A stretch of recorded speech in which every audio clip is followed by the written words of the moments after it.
euchem beim Romim am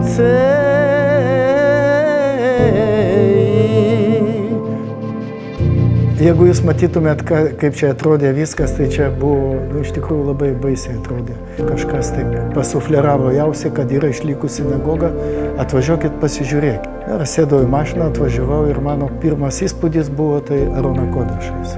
Yra išlikę bibliniai piešiniai, tai yra liūtai, elniai, erelis, kregždės, gyvatė. Aš jį kai pamačiau, tai supratau, kad reikia mums šitą sinagogą susigrąžinti ir ją atkurti.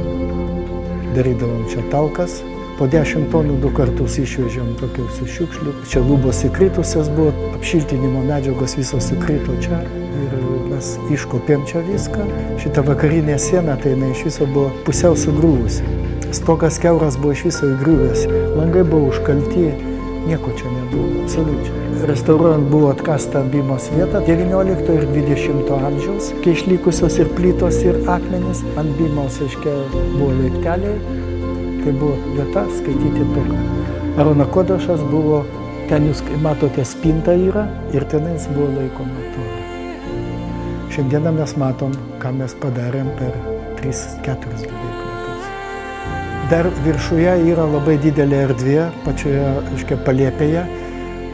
Irgi mes galvojame ją praplėsti, padaryti atskirus įėjimų į laiptus ir tenais padaryti nemažą muziejų. Mes manom, kad mes čia organizuosime įvairiausias išvažiuojamas ir pamaldas, ir edukacijas, ir įvairiausias ir koncertus, ir parodas.